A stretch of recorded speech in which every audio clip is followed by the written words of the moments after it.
Kolkata Chennai highway प्रतिष्ठित super highway project का एक हिस्सा है। कल देर रात अचानक इस हाईवे का एक 100 मीटर का हिस्सा धंस गया। हाईवे के इस भाग का निर्माण विदेश की 2 कंस्ट्रक्शन कंपनियों ने मिलकर किया है। सुपर हाईवे प्रोजेक्ट केंद्र सरकार का एक ड्रीम प्रोजेक्ट रहा है। ये 14,000 किलोमीटर का प्रोजेक्ट देश के कई राज्यों के बड़े बड़े शहरों को जोड़ता है। ये कहना गलत नहीं होगा कि सुपर हाईवे प्रोजेक्ट देश की नई जीवन रेखा है, जिसे बनाने में लगभग 10 बिलियन अमेरिकी डॉलर खर्च हो रहे हैं। दर्शकों को हम याद दिला दें कि 4 साल पहले देश की इस नई जीवन रेखा सुपर हाईवे प्रोजेक्ट के निर्माण के दौरान भ्रष्टाचार के कई केसेस सामने आए थे। माना जाता है कि इस भ्रष्टाचार को रोशनी में लाने के प्रयास के दौरान एक सिविल इंजीनियर सत्य प्रकाश चौबे को अपनी जान गंवानी पड़ी थी।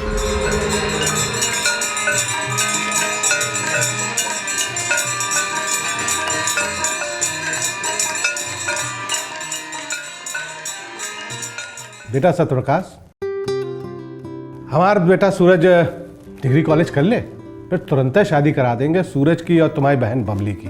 धन्यवाद शर्मा जी, बस घर जाके जल्दी से अम्मा बाबूजी को ये खुशखबरी सुना दूं। अरे बेटा, अब इतनी रात को काहे वापस जा रहे हो? आज की रात यहीं रुक जाओ बनारस हमरे घर पे।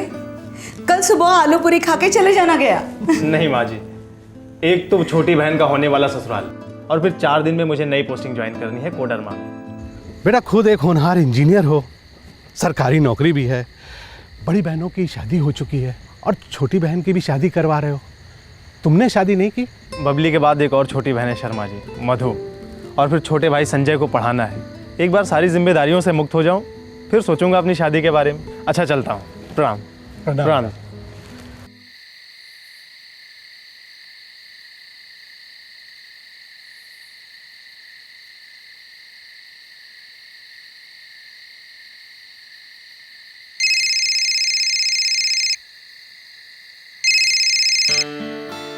हाँ सीमा, सुनो, बबली की शादी पक्की हो गई है 2 साल में। 2005 में करने के लिए बोल रहे हैं शर्मा जी। कांग्रेचुलेशन सत्या, तुम अभी हो कहाँ? वाराणसी स्टेशन पर, आधे घंटे बाद ट्रेन है मेरी। हाँ सत्या, लेकिन तुम कोडरमा की पोस्टिंग के बारे में दोबारा नहीं सोचोगे?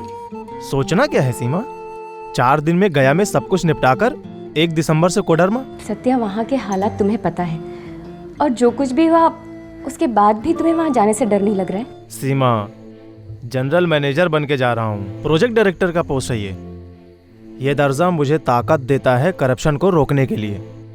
ये दर्जा, ये नौकरी संविधान का दिया हुआ हथियार है सीमा। हाँ, लेकिन तुम अपनी जिंदगी दांव पर लगा रहे हो सत्या। मैं जिंदगी को सिर्फ अच्छे काम पर लगा रहा हूँ सीमा।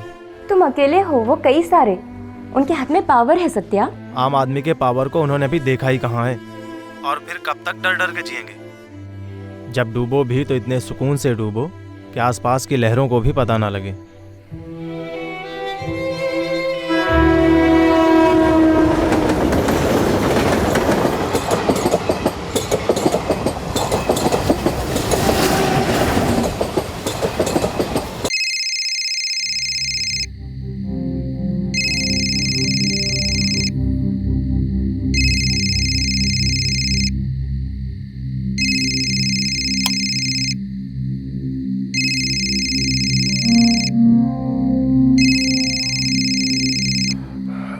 हेलो। हाँ मिश्रा जी, मैं सत्यप्रकाश बोल रहा हूँ। हाँ हाँ सत्यप्रकाश सर, आप पहुंच गए क्या? अरे नहीं नहीं, अभी 3 घंटे बाकी हैं भाई। आप गाड़ी भेज रहे हैं ना? हाँ हाँ बिल्कुल भेज रहा हूँ सर जी। वो आपका रेगुलर ड्राइवर है ना नदीम, वो ईद की छुट्टी पर है, लेकिन आपको लेने संतोष नाम का लड़का आएगा। बढ़िया ड्राइवर है सर जी, उसका नंबर अभी SMS कर देता हूँ मैं आपको। ठीक है, धन्यवाद मिश्रा जी।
हेलो।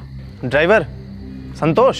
हाँ बोल रहा हूँ, आप कौन बोल रहे हैं? मैं सत्य प्रकाश बोल रहा हूँ। तुम मुझे स्टेशन पर लेने आने वाले थे। माफ़ कीजिएगा साहब जी, जिस पर्ची पर आपका नंबर लिखा था वो पर्ची कहीं गिर गई। ठीक है, कोई बात नहीं। तुम आ रहे हो ना स्टेशन पर? साहब जी वो गाड़ी एकदम बंद पड़ गई है। कब से सोच रहा हूँ कि क्या करूँ, आपको फ़ोन भी नहीं कर पाया। तो कोई मैकेनिक बुलाया? साहब जी इतनी रात को यहाँ कहाँ मैकेनिक। अच्छा ठीक है, चलो मैं आ जाता हूँ।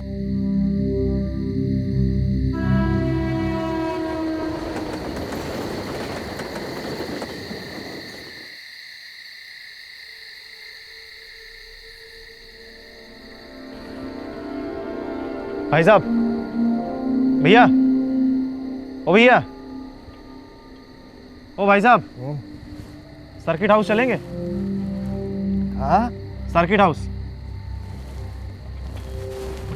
सर्किट हाउस हाँ चलेंगे।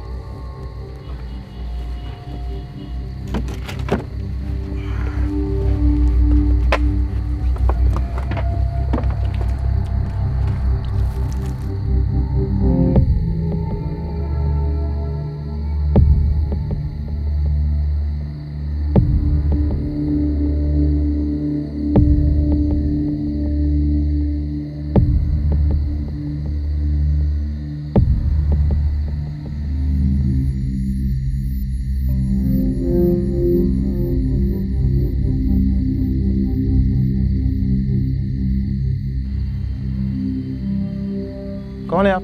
क्या चाहिए? क्या चाहिए? –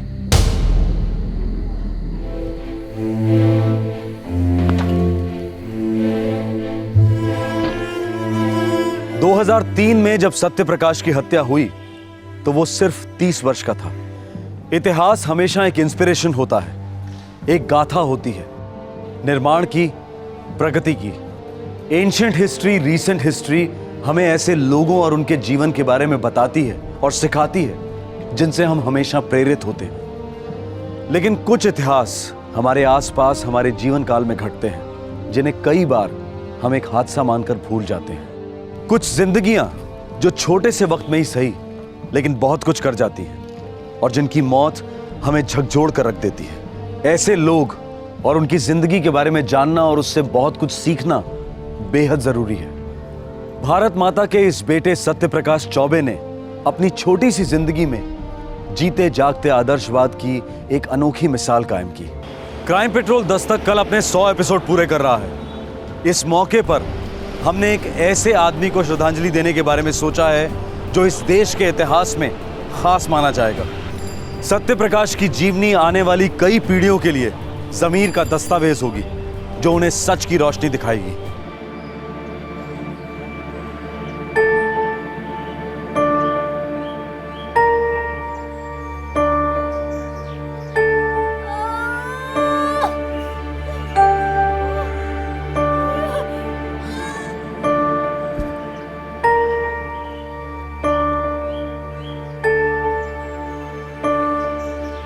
अरे बाबूलाल जी, अरे मास्टर जी, कैसे हैं आप? सब खैरियत? हम तो ठीक है भैया, पर आपका बेटवा है ना सत्य प्रकाश, हमारी तो बोलती है बंद कर दिया है। क्यों मास्टर जी, क्या किया सत्य प्रकाश ने? अरे बाबूलाल जी, आपको पता है 10वीं की प्रीलिम परीक्षा में कितना नंबर पाया है वो? अरे देखिएगा, इस बार वो 10वीं की परीक्षा में टॉप करेगा, पूरे राज्य में अव्वल नंबर लाएगा वो।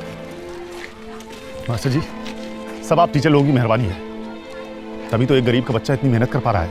अरे नहीं नहीं बाबूलाल जी, ऐसी बात नहीं है। सत्य प्रकाश मेहनत के परे है। अरे उसके सिर पर तो साक्षात सरस्वती माँ का हाथ है। जय सरस्वती माँ। मास्टर जी, सत्य प्रकाश पढ़ेगा तो उसके भाई बहनों के लिए मिसाल होगी। अरे क्या कह रहे हैं चौबे साहब, सत्य प्रकाश सिर्फ अपने भाई बहनों का ही नहीं बल्कि पूरे कस्बे के बच्चों के लिए मिसाल बनेगा। देखिएगा, वो अपने गांव शाहपुर का नाम पूरे देश में रोशन करेगा। अरे बस लिखित ही समझिए इसे।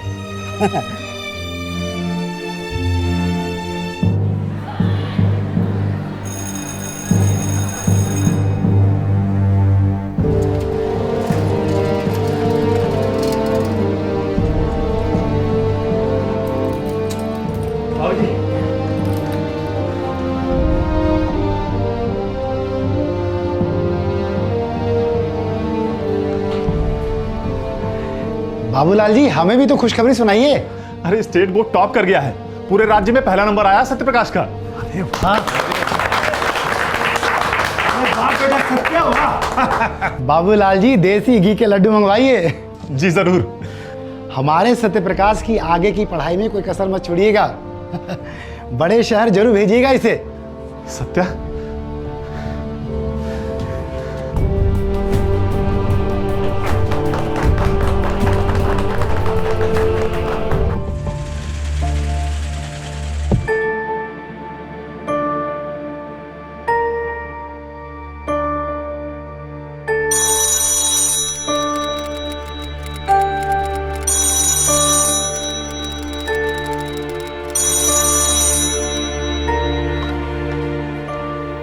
हेलो, नमस्ते, ज़रा बाबूलाल चौबे जी को बुला देंगे?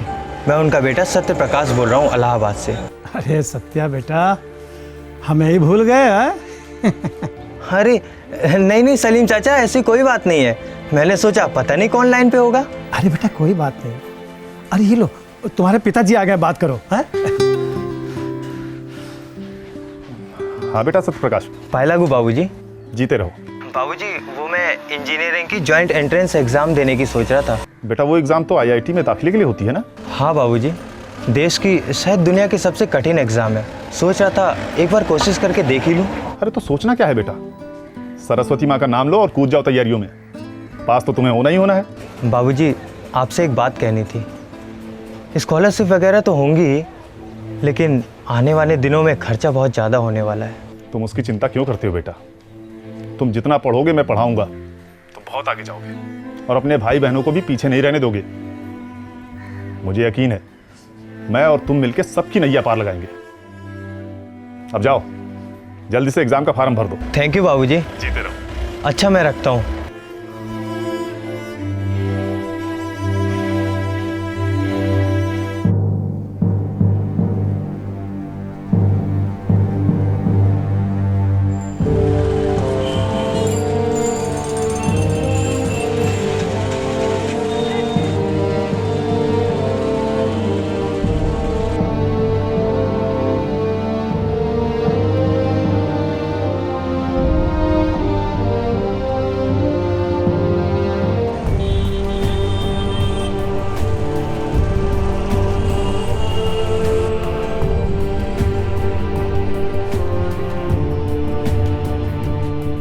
सत्य प्रकाश बिहार के सिवान जिले के शाहपुर गांव का पहला ऐसा विद्यार्थी था जिसे आईआईटी में एडमिशन मिला था। इस छोटे से गांव के लिए यह बहुत बड़ी बात थी।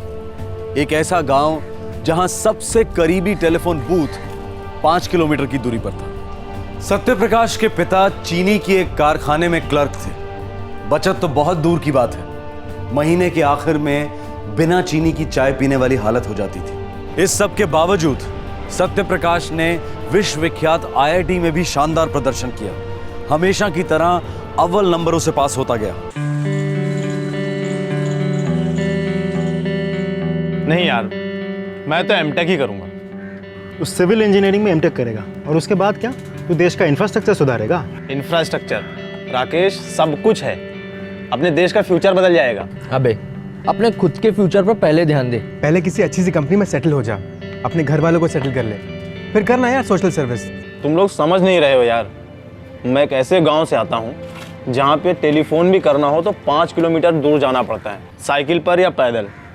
सड़कें नहीं है, बिजली ठीक से नहीं आती है, कुछ भी नहीं है यार वहाँ पर। प्राइवेट कंपनियाँ तो ये सब कुछ करेंगी नहीं। अरे प्राइवेट कंपनियों के तो रडार में भी मेरे गाँव का नाम नहीं है। सरकार ही कुछ कर सकती है, इसलिए मैं सरकार के लिए कुछ करना चाहता हूँ। अगर हम आज़ादी के जस्ट बाद की पीढ़ी होते तो ये सब कुछ समझ में भी आता, पर ये 1994 है मेरे भाई। हम 20वीं सदी के ग्लोबल खिलाड़ी बनने की कगार पर खड़े हैं। देखना, दुनिया की हर मल्टीनेशनल कंपनी यहाँ बिजनेस करने आएगी एक दिन। बढ़िया है, आए, लेकिन जब वो यहाँ आएंगे और देखेंगे कि यहाँ का इंफ्रास्ट्रक्चर इतना वीक है, सड़कों की हालत इतनी खस्ता है, पहली फ्लाइट से वापस लौट जाएंगे। फ्यूचर इंटरनेट का है दोस्त, तेरी सड़कों का नहीं। इन्फॉर्मेशन हाईवे पे सारा बिजनेस होगा। ये सब रास्ते वास्ते ना सब अपने आप बन जाएंगे, इसके लिए पूरी लाइफ डालने की क्या जरूरत है? मैंने तो बचपन में ही सोच लिया था यार कि मुझे देश के लिए कुछ करना है। मुंह के बल गिरेगा सत्या। गिर गिर के ही तो हम खड़ा होना सीखते हैं। एसी ऑफिस में कुर्सियां गर्म करने से हम कभी खड़ा होना नहीं सीख सकते हैं, चलना तो बहुत दूर की बात है। यार तेरे जैसे ना कई आकर गए। इतिहास की किताबें पढ़। हम या तो इतिहास पढ़ सकते हैं या आने वाला इतिहास बदल सकते हैं। लगे रहो सत्य प्रकाश चौबे जी, लगे रहो, लेकिन जरा संभल के। कहीं इतिहास बदलने के चक्कर में खुद इतिहास मत हो जाना।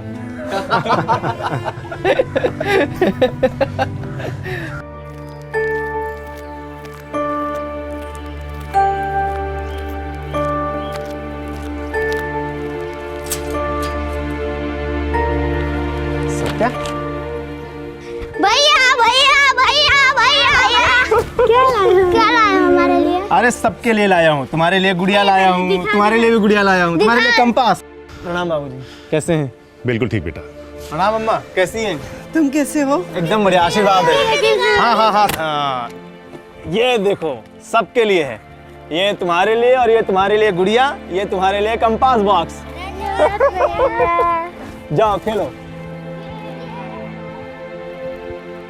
बाबूजी, ये आपके लिए कमीज रेडीमेड है, आजकल यही चलती है बाबूजी।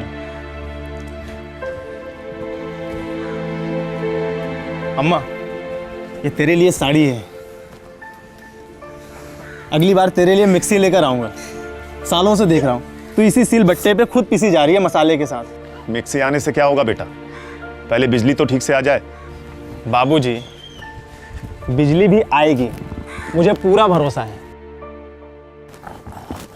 बाबूजी, मैं एमटेक करना चाहता हूँ बनारस हिंदू यूनिवर्सिटी से। बेटा ये एमटेक आईआईटी के बीटेक से ऊपर की डिग्री है ना? हाँ बाबूजी, एमटेक करने के बाद मुझे आईएएस के एग्ज़ाम में काफ़ी फ़ायदा मिलेगा बाबूजी। ये आईएएस क्या है बेटा? Indian engineering service. जैसे आईएएस होता है, आईपीएस होता है, वैसे ही आईएएस बाबूजी। अरे वाह, आईएएस के बराबर की नौकरी है। हाँ बाबूजी, तनख्वाह तो प्राइवेट कंपनी जितनी नहीं है, मगर हम सब आराम से रह सकेंगे बाबूजी। मैं देश के लिए कुछ ठोस कर सकूंगा, सड़कें, बिजली, पानी, इनके क्षेत्र में काफ़ी अच्छा करने का अवसर मिलेगा बाबूजी। और क्या चाहिए बेटा, तू देश हित में काम करेगा, हमारी देखभाल भी करेगा। अरे तेरे जैसे बेटे बेटियां हर घर में पैदा हों। बस 2 साल बाबूजी, फिर मेरी कमाई भी आप सबका हाथ बटाएगी। तेरी सबसे बड़ी कमाई तेरा नजरिया है, तेरे सारे सपने पूरे होंगे। बाबूजी, कभी कभी तो मुझे लगता है कि जैसे मैं आपके सपने को जी रहा हूँ। तू हम सबके सपने पूरे कर रहा है बेटा। तेरी हर कामयाबी हमारे चेहरों पर मुस्कान बनाए रखेगी। तू बस लगा रहे सत्यप्रकाश।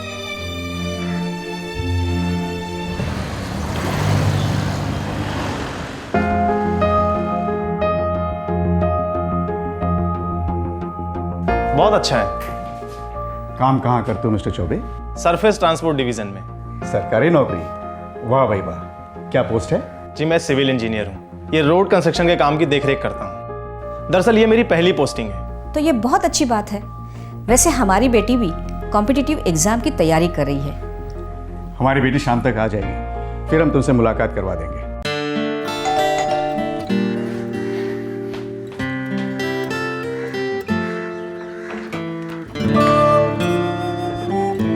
हाय, मैं सीमा।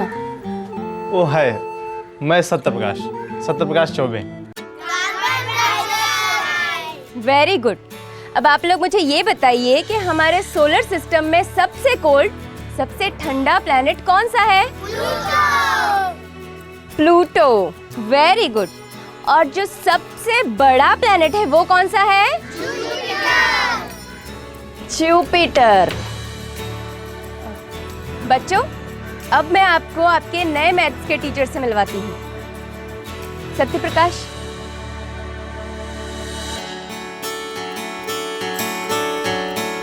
बच्चों, इनका नाम है सत्यप्रकाश और ये आज से आपको मैथ्स पढ़ाएंगे। अब आप लोग इनको नमस्ते कहिए। नमस्ते। अच्छा काम करती हो तुम। Thank you Satyaprakash. मुझे खुशी है कि इन बच्चों को तुम जैसा टीचर मिला है, IITian। सीमा, मैं तो चाहता हूँ कि इस देश के हर बच्चे को IIT जैसे कॉलेज में पढ़ने का मौका मिले। इस देश का हर बच्चा काबिल है, हर एक बच्चा। सही कहते हो तुम। पढ़े लिखे बच्चे इस देश की सबसे बड़ी संपत्ति होंगे, जो इस देश की तकदीर को दोबारा लिखेंगे।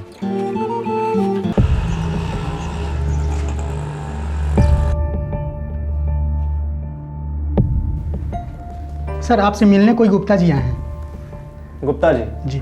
हाँ भेज दीजिए।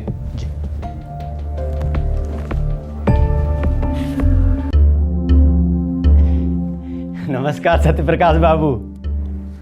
नमस्ते मिस्टर गुप्ता, आइए। सर जी सुना है आपने हमारे खिलाफ एक्शन लेने की बात की है, लेटर वेटर भेज दिया है। मिस्टर गुप्ता, एक तो आपका कंस्ट्रक्शन मटेरियल सब स्टैंडर्ड है, ऊपर से आपको एडवांस भी दिया गया है, पर उतना टाइम, उतना लेबर और उतना मटेरियल कुछ मैच नहीं करता। अरे कहाँ चवन्नी अठन्नी के चक्कर में बैठ गए सत्यप्रकाश बाबू हैं? अरे मिनिस्ट्री सालों से हमें बुला बुला कर काम दे रही है। आपसे पहले जो ऑफिसर थे ना, वो लाखों में एक थे और अब धीरे धीरे लाखों में 8 हो गए।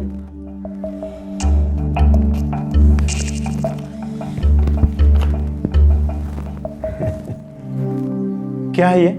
लाखों में 8 हैं, कल को करोड़ों में 1 होंगे। जमाना बहुत अच्छा चल रहा है साहब। मिस्टर गुप्ता, मैं 1 मिनट में आता हूँ। जी साहब।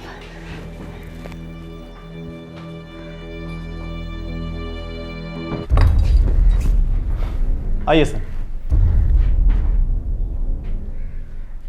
ये है मिस्टर गुप्ता, गुप्ता एंड चांद कंस्ट्रक्शन से। इन्होंने अभी अभी मुझे घूस देने की कोशिश की है। और मिस्टर गुप्ता, ये विजिलेंस डिपार्टमेंट के लोग हैं जिन्हें मैंने खास आपको पकड़वाने के लिए यहाँ बुलाया है। क्या आपने पैकेट छुआ है चौबे जी? जी नहीं। गुप्ता जी, आपको हमारे साथ चलना होगा, हमारे ऑफिस वही होंगे, बाकी सवाल जवाब। चलिए जी, चलिए। चल रहे हैं।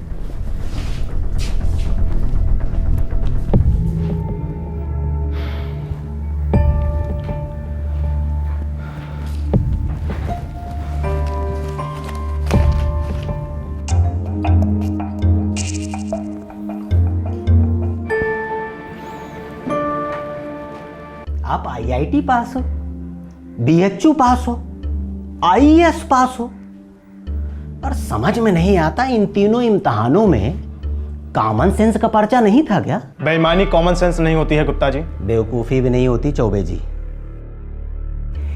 ये जो अभी ऑफिसर्स आए थे ना, कुछ सालों पहले मुझे उठा ले गए थे। यही 2 फोन कॉल्स और 2-2 लाख के बाद मुझसे गले मिले और बाइज्जत मुझे घर छोड़ाए।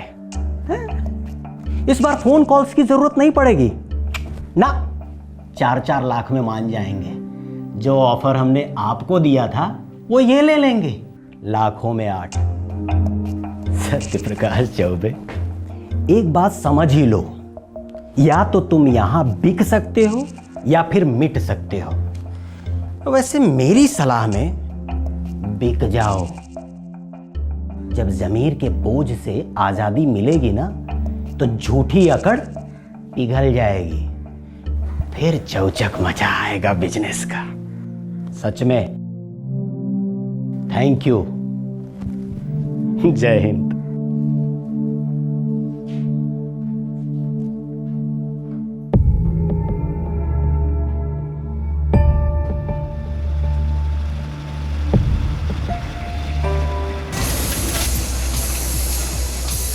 केंद्र सरकार का सबसे बड़ा और सबसे प्रतिष्ठित प्रोजेक्ट सुपर हाईवे प्रोजेक्ट का आज उद्घाटन हुआ। 14,000 किलोमीटर का ये रोड नेटवर्क भारत के सभी राज्यों के सभी बड़े शहरों को 4 लेन हाईवे से जोड़ेगा। इस प्रोजेक्ट के द्वारा हमारे देश की सरफेस ट्रांसपोर्ट सुविधा में क्रांति आने की पूरी उम्मीद की जा रही है। इस विशाल प्रोजेक्ट को पूरा करने के लिए देश विदेश की बड़ी बड़ी कंस्ट्रक्शन कंपनियों को कॉन्ट्रैक्ट दिए गए हैं।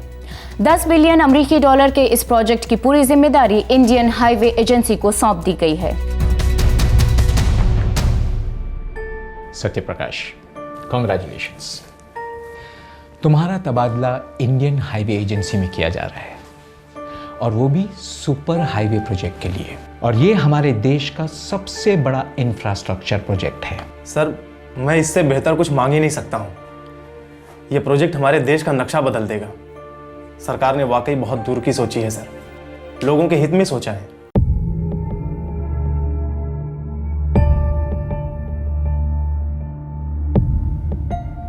सिवान, बिहार से हो? जी सर, शाहपुर गांव। कोडेरमा में 12 चिट्टा औरंगाबाद सेक्शन इस वक्त लाइव है, वहाँ काम करना पसंद करोगे? जी सर, मेरे इलाके में पोस्टिंग मिल जाए तो बहुत खुशी होगी सर। कोडरमा IHA का हेड डिवीजन है, गया और धनबाद दोनों कवर होते हैं, और तुम्हें प्रोजेक्ट डायरेक्टर PS त्रिवेदी को रिपोर्ट करना होगा। जी सर। वहाँ रिटायर्ड ब्रिगेडियर मजूमदार साहब भी हैं जो इस प्रोजेक्ट को ओवरसी कर रहे हैं। बहुत अच्छा सर।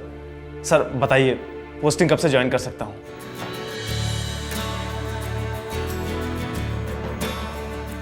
क्यों बे संदीप के बच्चे, क्या कहा था तूने 1994 में?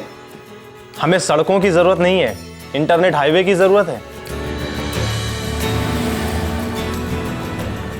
साले हम चारों कल ही मिले थे, अमर, राकेश और मैं। तुझे बहुत याद कर रहे थे यार सब। दोस्त क्या कहा था तुमने? ऊंची ऊंची बिल्डिंगें बनेंगी। खैर वो तो बन रही हैं, लेकिन उनसे भी हजारों गुना बड़ा प्रोजेक्ट है सुपर हाईवे प्रोजेक्ट, जिसमें मैं काम कर रहा हूँ। पढ़ा मैंने पेपर्स में, 45,000 करोड़ का प्रोजेक्ट। सुपर्ब यार। तो सही कहता था दोस्त, देश में सड़कें बरस रही हैं। तो आजा संदीप, सड़कें तेरा इंतजार कर रही हैं। आएंगे यार आएंगे, एक दिन जरूर आएंगे। वो एक दिन तभी आएगा जब तू ये तय करेगा कि अब बस वतन वापस चलते हैं। मैं तो कहूँगा संदीप, तू अभी आ जा।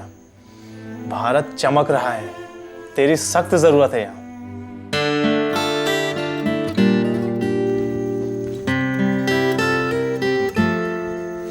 सत्या, तुम्हारी ट्रेन कल की है, तुम्हारी किताबें। सीमा, मेरा बस चलता तो मैं अभी की ट्रेन ले लेता।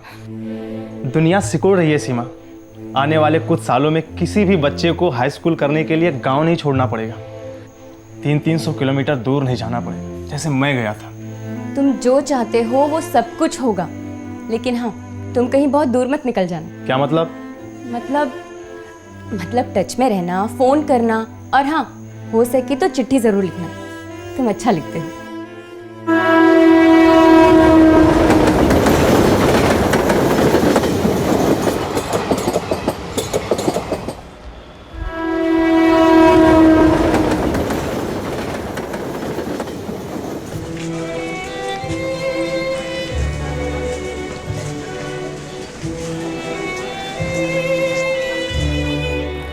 सत्य प्रकाश चौबे हरदम अपना सपना अपने साथ लेकर चलता था। वो एक ऐसा रास्ता बनाना चाहता था जो सही मायने में लोगों को जोड़ता, लेकिन ऐसे रास्ते पर चलने में और लोगों को इन पर चलाने में बेशुमार रुकावटें आती हैं। लेकिन सत्य प्रकाश का मानना था कि अगर इरादा पक्का हो तो पक्की सड़क को कोई नहीं रोक सकता। पर सत्य प्रकाश का हौसला दरअसल उसी के लिए एक दस्तक थी कि टेढ़े लोगों को ना तो सीधे रास्ते रास आते हैं और ना ही उन्हें बनाने वाले सीधे लोग।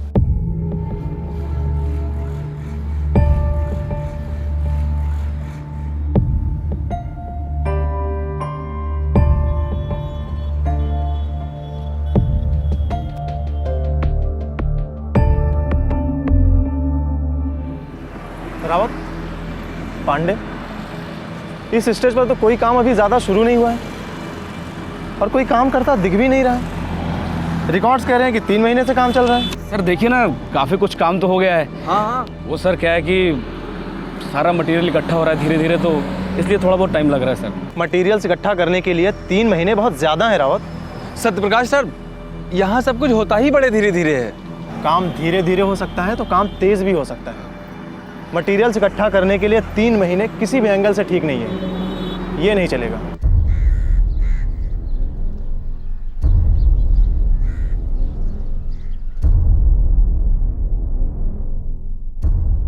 काम डाउन सत्यप्रकाश, मैं यहाँ का प्रोजेक्ट डायरेक्टर हूँ और मुझे अच्छी तरह से पता है यहाँ काम कैसे होता है। सर ये देखिए, ये फाइल कहती है कि 12 चिट्टा से औरंगाबाद का 60 किलोमीटर का स्ट्रेच का कॉन्ट्रैक्ट P&Q को दिया गया है, जबकि हकीकत ये है सर कि P&Q ने उसे किसी लोकल कॉन्ट्रैक्टर को सबलेट किया है और सर उस लोकल कॉन्ट्रैक्टर ने उसे 4 छोटे छोटे लोकल कॉन्ट्रैक्टर्स को सबलेट किया है। तो it's a procedure, it's a standard normal procedure. Standard normal procedure? जी हाँ।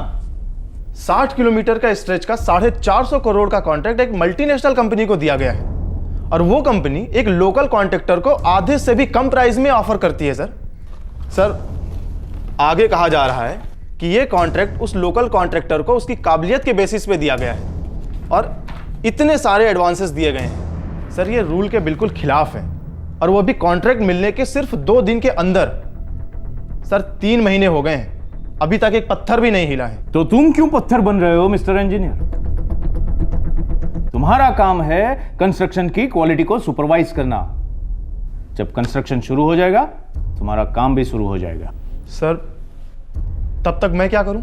कुछ मत करो, बैठे रहो, वो भी चुपचाप बैठे रहो। और याद रहे, तुम यहां महज एक सुपरवाइजर हो, इन्वेस्टिगेटर नहीं। तुम्हारी बेमतलब की मीटिंग की वजह से मेरे हजारों काम रोक रखे हैं। अब तुम यहां से जाओगे तो मुझ पर मेहरबानी होगी। सुनो, ये फाइल यहीं पर रख दो। और हां सत्यप्रकाश, आइंदा मुझे ऐसे लेक्चर देने की कोशिश भी मत करना।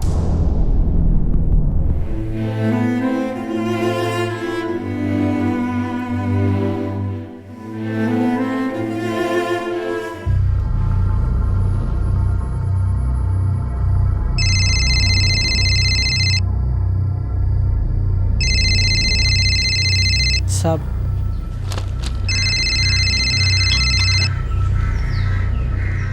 त्रिवेदी। जय हिंद त्रिवेदी साहब। जय हिंद मजूमदार जी। वो यहाँ पर एक लड़का आया है दिल्ली से, वो सत्यप्रकाश चौबे। जी वही, नौशिखिया सत्यप्रकाश। अपने नाम को कुछ ज्यादा ही सीरियसली ले रहा है वो। क्यों त्रिवेदी साहब, क्या कह रहा था? वही बचकाने सवाल, लोकल कॉन्ट्रैक्टर्स को सबलेटिंग क्यों किया गया है, 3 महीने से काम क्यों नहीं हो रहा है, वही सब वगैरह वगैरह। ये युवा पीढ़ी भी बड़ी जल्दी में लगती है। आप टेंशन ना लें, मैं कॉन्ट्रैक्टर हरमेश सिंह से कहता हूँ कि इस बच्चे से मिले, इसे थोड़ी सैर करवाए, दिखाए इसे कि हमने क्या काम किया है, कितना काम किया है, वगैरह वगैरह। जय हिंद मजूमदार जी, जय हिंद। जय हिंद।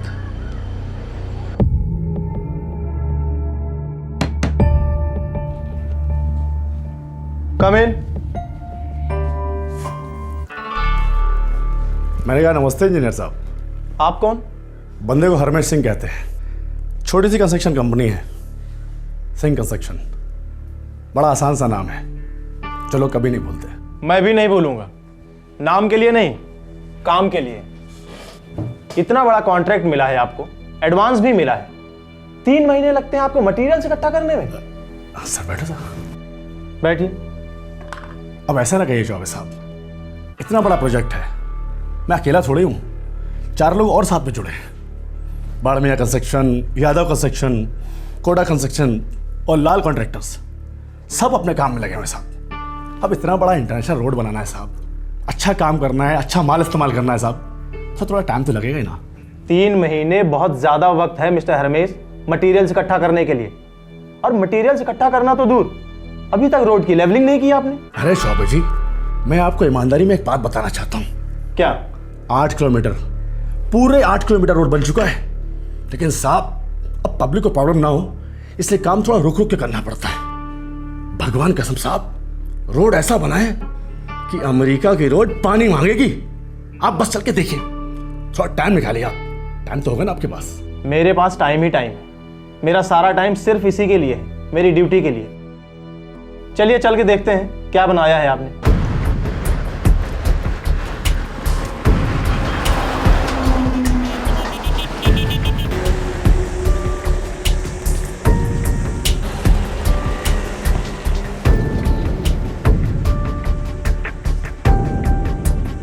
देखिए ना सर जी, गाड़ियां कैसे सर सर करके जा रही हैं, ऐसा लग रहा है जैसे हीरोइन की गाल पे से फिसल रही है सर। हाँ देखिए ना सर।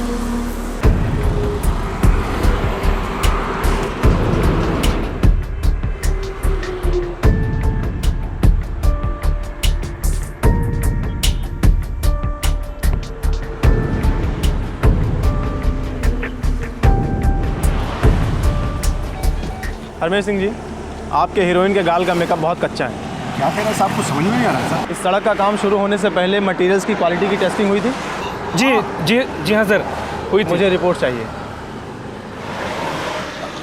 अरे इंजीनियर साहब, एकदम टॉप का माल लगाया सड़क पे साहब, आप देखिए ना साहब। मैंने आपसे पूछा, पांडे, रावत, मुझे इस सड़क की सीमेंट फिलिंग, लेवलिंग, तार, सब की डिटेल रिपोर्ट चाहिए 1 घंटे में। 1 घंटे में? क्यों? इसके लिए भी तुम्हें 3 महीने का समय चाहिए। अभी अभी तुमने कहा कि सारी रिपोर्ट्स रेडी हैं। हाँ सर, रेडी है। रिपोर्ट नहीं है? क्या मतलब नहीं है?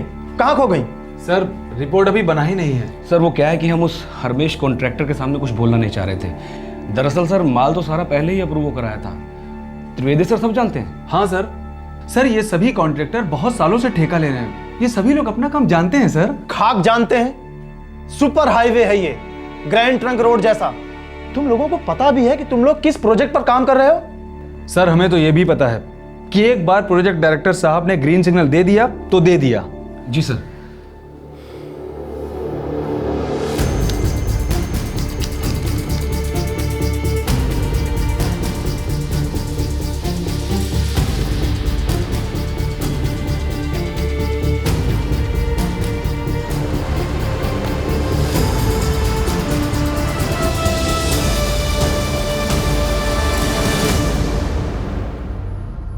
मिस्टर त्रिवेदी, ये एक सीरियस मामला है। भारद्वाज साहब मेरी बात सुनिए, वो लड़का सत्यप्रकाश वो एक मेंटल केस है, बस यूं ही मनगढ़ंत रिपोर्ट बनाता रहता है। सर पिछले 15 दिनों से वो रोड पब्लिक के लिए खुल चुका है।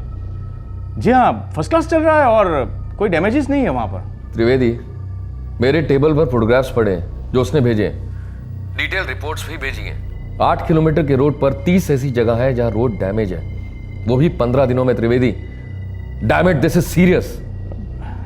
लेकिन सर ये लड़का चाहता क्या है? उसने 8 किलोमीटर की रोड को दोबारा बनाने की रिकमेंडेशन दी है। क्या 8 किलोमीटर पूरा का पूरा वापस? शुक्र मानो 8 ही बोले, दोबारा बनवाओ, कॉन्ट्रैक्टर्स को गर्मी दिखाओ। और याद रखो त्रिवेदी, ये सरदर्द तुम्हारा है, मेरा नहीं। शुक्र मानो ये रिपोर्ट मेरे तक ही आई है, आगे नहीं गई।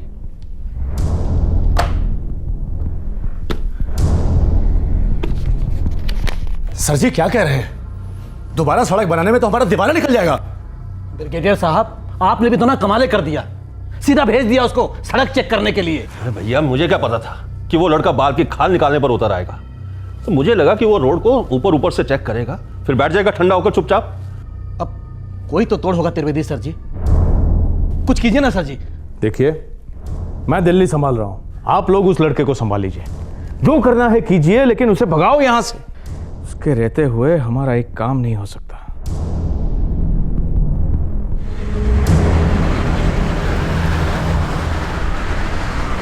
सर जी, रोड इस बार ऐसा बनेगा कि आप भी याद करेंगे क्या रोड बना था। पब्लिक याद करे, 3 पीढ़ियां इस्तेमाल करें, ऐसे रोड बनाना है, और उससे कम मैं बनने भी नहीं दूंगा। देखिए साहब, 8 किलोमीटर दोबारा बनाना मतलब हमारा तो बंबू है। देखिए, समझने की कोशिश कीजिए, ये जो बड़ी कंपनी सब है ना, ये सब सारा मांस खा जाती है, और हम लोग खाली हड्डियां चूसते हैं, हड्डियां।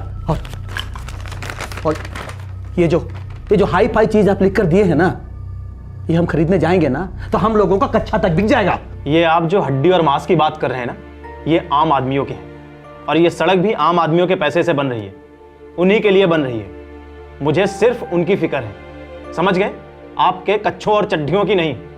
अगर काम करना नहीं आता है ढंग से तो कोई दूसरा काम कीजिए, जाइए। साहब, आपको इस लाइन में जितने हफ्ते हुए हैं ना, उतने बरस गुजारे हैं हमने यहाँ।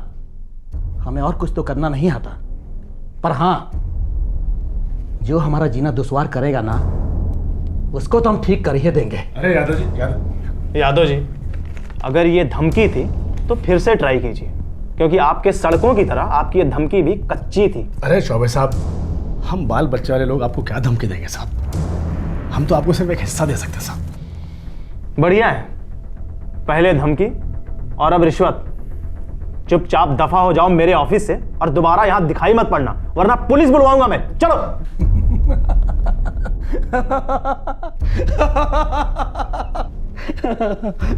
ए चौबे जी, अरे आए कहां से हो आप? हैं? और क्या खाते हो रोज? अरे असलियत तो इनको समझ में नहीं आती, आपको समझ में नहीं आती हैं? देखिए चौबे जी, हमारे जो माई बाप लोग हैं ना, उस सब पुलिस थाने में बंद है, और वहीं से हमें आदेश देते हैं, और आप हमको पुलिस की धमकी दे रहे हैं? पुलिस की धमकी? हैं? देखिए इंजीनियर साहब, आप जो देश की भलाई की बात कर रहे हैं ना, इसमें किसी की भलाई नहीं है, सिर्फ धुलाई ही धुलाई है, वो भी जम के।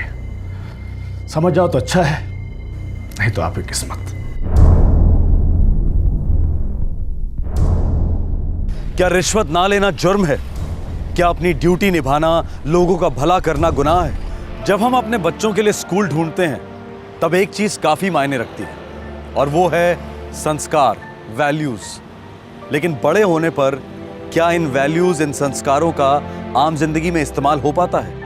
पढ़ाई की दुनिया से जब लोग कमाई की दुनिया में कदम रखते हैं तब इन संस्कारों की अग्नि परीक्षा होती है। एक जवान पढ़ा लिखा लड़का या लड़की किस हद तक करप्शन की दुनिया से लड़ पाएंगे? एक ऐसी दुनिया जहां दिन रात उनके सारे नैतिक मूल्यों की धज्जियां उड़ती हैं। ऐसे में बंदा क्या करे? हार मान ले, या फिर अपनी हार निश्चित होने के बावजूद अपने मिशन में लगा रहे, लड़ता रहे? क्या करे?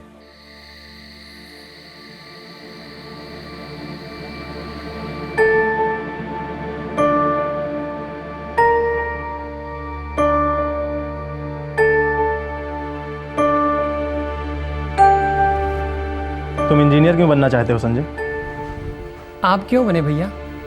सड़कें बनाने का शौक था, उसे पूरा करने के लिए। Same to same, photocopy. सीधे रास्ते बनाना और सीधे रास्ते पर चलना, दोनों में फर्क है। क्या फर्क है भैया? पढ़ ले, बन जा इंजीनियर। अगर सच्चाई तेरे लिए मायने रखती है तो फर्क खुद ब खुद समझ में आ जाएगा।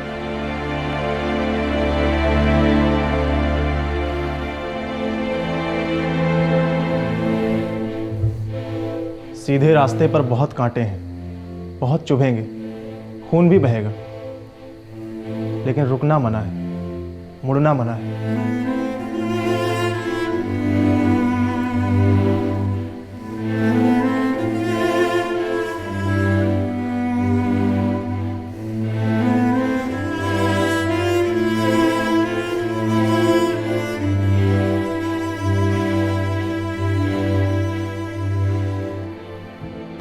सत्या बेटा, क्या परेशानी है? बाबूजी, सपने पूरे करना इतना आसान नहीं है। बिल्कुल नहीं है बेटा, ना कभी था और ना कभी होगा। अरे ढंग का सपना देखना ही कितना मुश्किल है। दिमाग सुन्न हो जाता है बाबूजी। कभी कभी सोचता हूं मैं कैसे कर पाऊंगा। करते करते कर पाओगे बेटा, बस लगे रहो। अरे ये सपना ही तो है जो हम सबको जोड़ता है। हम जिंदा हैं तो सिर्फ हमारे सपनों के कारण। अपने सपने को कभी टूटने मत देना।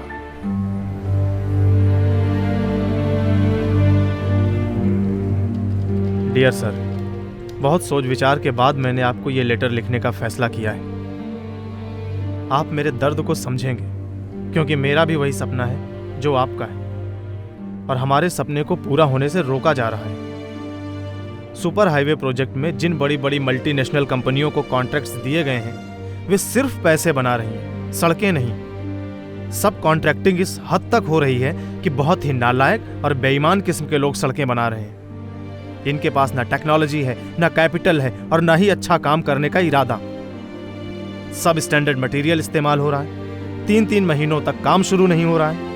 ऊपर से इन सभी को आए दिन एडवांस पैसे दिए जा रहे हैं। इसके चलते अच्छी सड़कें कैसे बनेंगी सर? जो कुछ बन रहा है बहुत जल्दी खत्म हो जाएगा सर। सरकार की सेवा में एक इंजीनियर होने के नाते ये मेरा धर्म बनता है कि मैं आपको आगाह कर दूं कि IHA के निचले लेवल पर करप्शन बहुत ऊंचे लेवल का है। जाहिर है IHA के ऊंचे लेवल के आशीर्वाद के बिना यह मुमकिन नहीं है। हर कोई अपनी जेब भरने पर तुला है, लूट मची हुई है, और लूटा जा रहा है आम आदमी सर। वो आम हिंदुस्तानी जो खून पसीना एक करने के बाद सरकार को टैक्स देता है। इन पैसों का गलत इस्तेमाल करने का किसी को हक नहीं है। हमारा फर्ज बनता है कि उस टैक्स के बदले हम उस आम आदमी को, उसके बच्चों को अच्छी सड़कें दें। हिंदुस्तानी आदमी बहुत सहनशील है सर, वो शिकायत नहीं करता, लेकिन इसका यह मतलब नहीं कि वो अच्छी सड़कों का हकदार नहीं।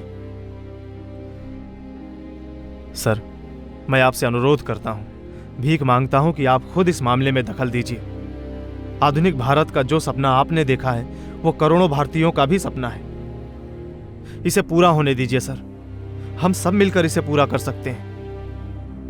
मैं इस लेटर पर ना अपने हस्ताक्षर कर रहा हूं और ना ही अपना नाम लिख रहा हूं। मुझे जान की कई धमकियां दी गई हैं। मुझे मौत से डर नहीं लगता सर, लेकिन जब तक मैं अपना काम, अपने मिशन के कुछ पड़ाव पार ना कर लूं, मैं जिंदा रहना चाहता हूं। मैं अलग से अपना बायोडाटा इस लेटर के साथ भेज रहा हूं। आपसे पूरी उम्मीद है कि आप मेरी आइडेंटिटी गुप्त रखेंगे।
सत्यप्रकाश, फौरन के फौरन मेरी ऑफिस में आकर मुझे मिलो।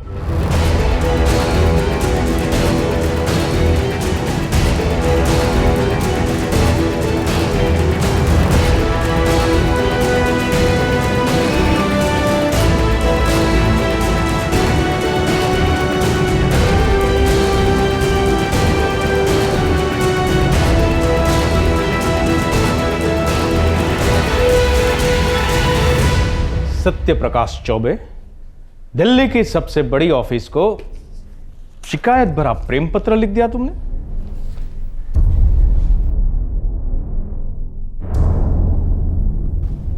तुमने क्या सोचा सांप भी मर जाएगा और लाठी भी नहीं टूटेगी? शिकायत की शिकायत हो जाएगी और तुम्हारा नाम कभी सामने नहीं आएगा। क्यों?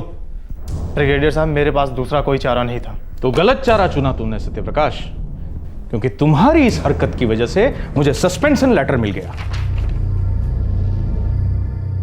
लेकिन याद रखो, मैं अब भी यहां प्रोजेक्ट डायरेक्टर के पद पर रहूंगा, आधी तनख्वाह पर। लेकिन उससे कोई फर्क नहीं पड़ता है, क्योंकि इस चवन्नी छाप तनख्वाह पर किसी ऑफिसर का घर नहीं चलता।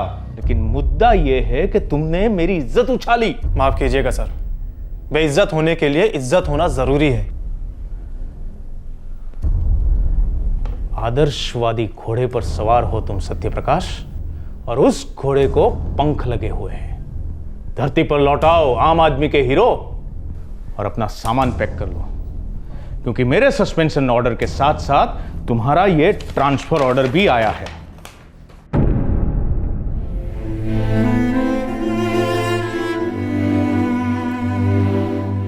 खत्म हो गया तू सत्यप्रकाश चौबे। हां, तू यहां हम सबके साथ मिलजुल कर रह सकता था, लेकिन नहीं। एक बात बताऊं, चौंकना मत। तुम्हारे इस ट्रांसफर ऑर्डर के पीछे मेरा कोई हाथ नहीं है। तू अब मुर्दे से भी ज्यादा भारी हो गया चौबे। तूने अपनी कब्र खुद खो दी है। सत्यप्रकाश चौबे, तेरा ट्रांसफर गया नहीं हुआ है, यूं समझ ले कि अब तू तो गया।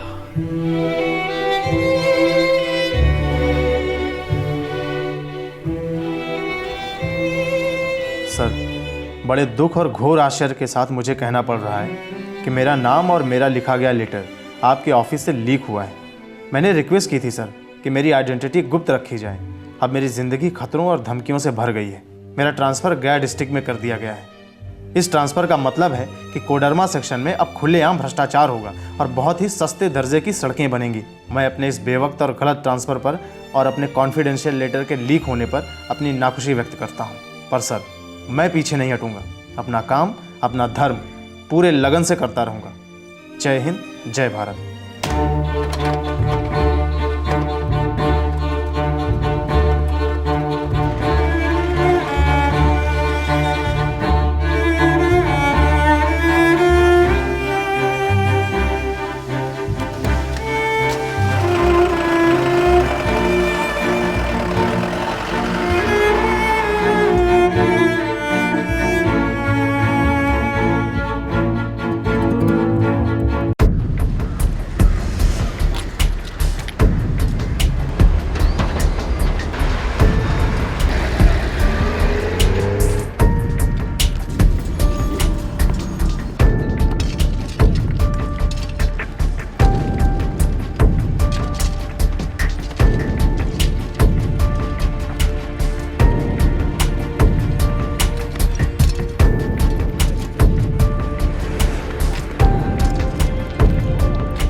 ये लोग सड़कों पर सीमेंट नहीं, जनता की आंखों में धूल झोंक रहे हैं सीमा।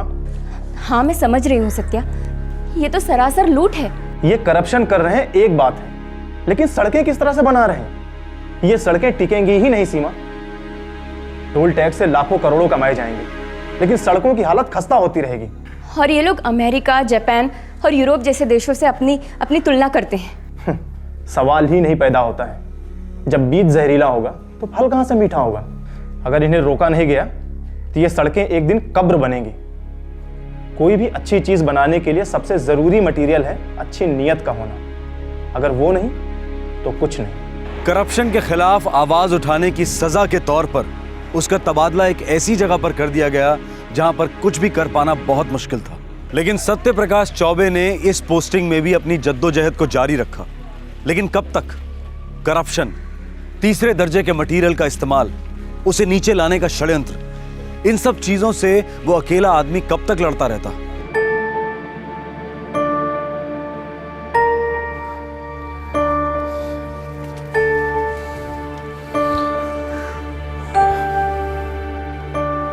बेटा सत्यप्रकाश, मुझे तुम्हारी जितनी जानकारी तो नहीं है, लेकिन इतना कह सकता हूं, भ्रष्टाचार किसी एक आदमी का काम नहीं है। भ्रष्टाचार दरअसल एक पूरी बिरादरी है। बाबूजी, निचले लेवल पर काम करने वाले दरअसल खुद शिकार हैं। इनसे आसमान की उम्मीद की जाती है। इनको मिलने वाले पैसे बहुत फिल्टर होकर नीचे आते हैं। भ्रष्टाचार की जड़ पैसों की छन्नी में है बेटा। अगर वो छानने वाला ही कपट करे तो राम जी भी इस देश का भला न कर पाएंगे। आप ठीक कहते हैं बाबूजी। यहाँ गया में मेरे हाथ बंधे के बंधे ही रहेंगे। जब तक मेरे काम की बागडोर मेरे हाथ में नहीं होगी तब तक मैं अपने सपनों को साकार नहीं कर सकूंगा। तुम इस आक्रोश को संभाल के रखो बेटा, ऊपर तक पहुंचने में ताकत देगा।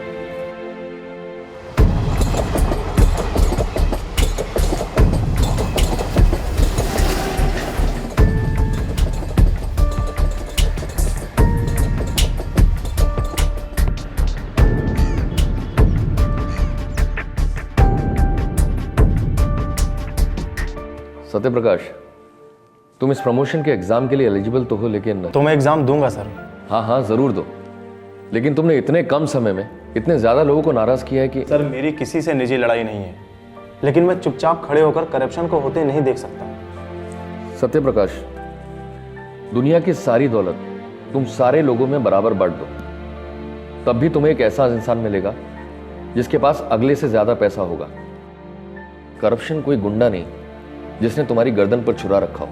करप्शन कोई दुश्मन नहीं जिसे तुम मात दे सकते हो। करप्शन एक लाइलाज रोग है। जब तक इंसान रहेगा करप्शन रहेगा। सॉरी सर, मैं आपकी इस थ्योरी से बिल्कुल सहमत नहीं हूँ। इतिहास देखिए सर, इंसान ने एक से एक दवाइयाँ खोज निकाली हैं, महारोगों को मात दिया है सर। अगर करप्शन एक रोग है तो इसका जरूर कोई ना कोई एक इलाज होगा। हाँ, हो सकता है कि कोई गोली ना बने, कोई इंजेक्शन ना बने, लेकिन सर एक सिस्टम तो बन ही सकता है जो करप्शन होने ही ना दे। सत्यप्रकाश, तुम इस प्रमोशन के एग्जाम को जरूर दो और मैं उम्मीद करता हूं कि तुम पास भी होकर आगे भी जाओगे। लेकिन हाँ, एक हिदायत देना चाहूँगा कि तुम एक पहले ऑफिसर नहीं हो जो इस करप्शन के खिलाफ लड़ रहे हो। और सर मैं आखिरी ऑफिसर भी नहीं होना चाहता। ज्योत से ज्योत जलेगी सर।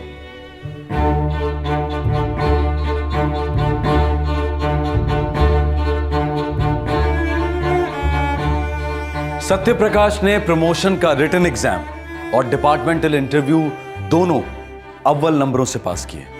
जिस कोडरमा से उसे धमकाकर ट्रांसफर किया गया था, उसी कोडरमा में सत्य प्रकाश प्रोजेक्ट हेड के पद पर ज्वाइन होने जा रहा था।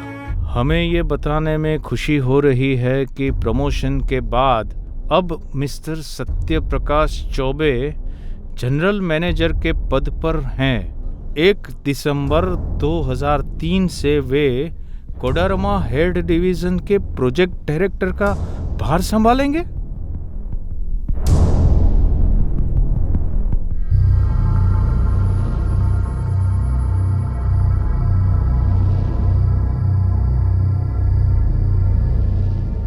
हेड ऑफिस किस जन्म का बदला ले रहे हैं ये? अब ये सत्य प्रकाश चौबे मेरी कुर्सी पर बैठेगा। बेड़ा गर्क, अब सारे टेंडर उसके हाथ में रहेंगे। मटेरियल वो पास करेगा। मतलब अब तक जो कुछ बनवाया है वो दोबारा बनवाएगा। इसका मतलब हमने जो कुछ बनाया है उसे वापस लौटाना पड़ेगा। अरे मुजिंदार साहब, हम लोग तो कंगाले हो जाएंगे। बदला लेने आया है ये सत्य प्रकाश चौबे। लगता है मैं आप पत्ता काटकर ही सांस लेगा वो। ब्रिगेडियर साहब, सिंह, यादव, देखिए मैं तो डूबूंगा, लेकिन ये लड़का आप सबको भी डुबाएगा। माल बटोरना नहीं चाहता, चुपचाप बैठा भी नहीं चाहता, किसी से डरता भी नहीं है ये। आखिर किस मिट्टी का बना है ये? अरे इसकी नसों में खून बहता है या गंगा जल? मैं पहचानता हूं इस खून को। फौज में काफी देखने को मिला है। जांबाज सरफिरे जिन्हें मौत का कोई खौफ नहीं, उसूलों और आदर्शों से पेट भरता है इनका। ये आदर्शवादी कौम भी बड़ी खतरनाक होती है।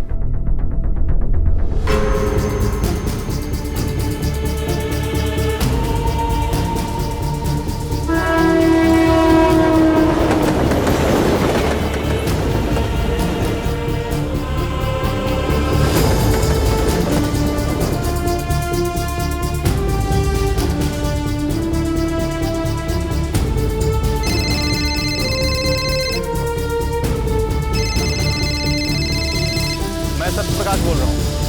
तुम मुझे स्टेशन पर लेने आने वाले थे। साहब जी, वो गाड़ी एकदम बंद पड़ गई है। कब से सोच रहा हूँ कि क्या करूँ। आपको फोन भी नहीं कर रहा है। अच्छा ठीक है, चलो मैं आ जाता हूँ। भैया, भैया, सर्किट हाउस चलेंगे? Gate house? हाँ चलेंगे।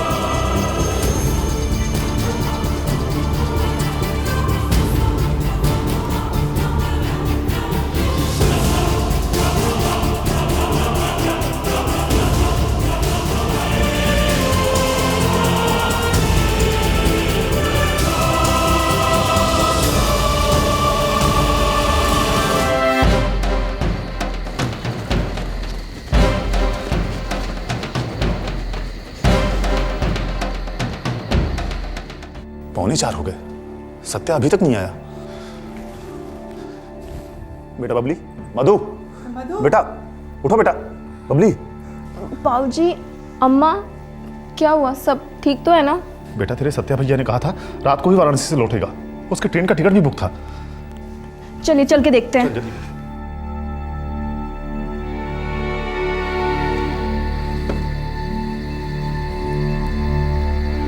अरे ये क्या बात हुई? गाड़ी तो यहीं पर खड़ी है।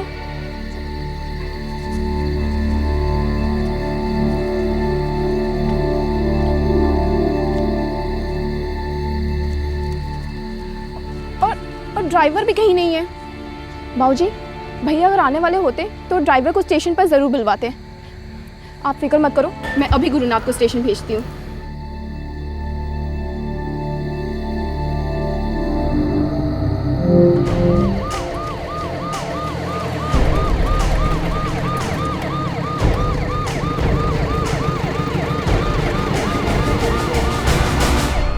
हटिए। कहाँ पंचमार लगा रखे हैं?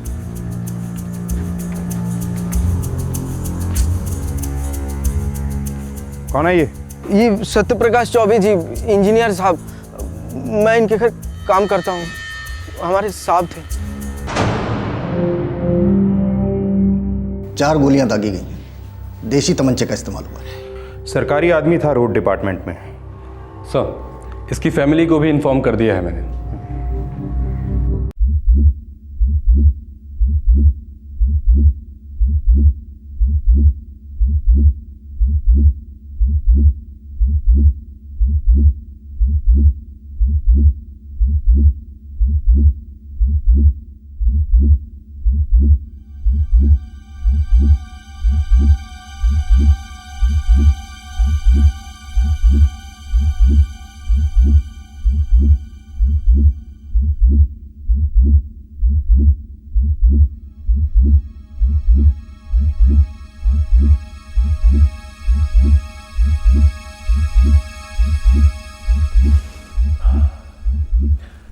देखिए, अभी हमें कोई लीड नहीं मिला है, लेकिन पूछताछ से लगता है कि कौन लोकल चोरों का गैंग होगा।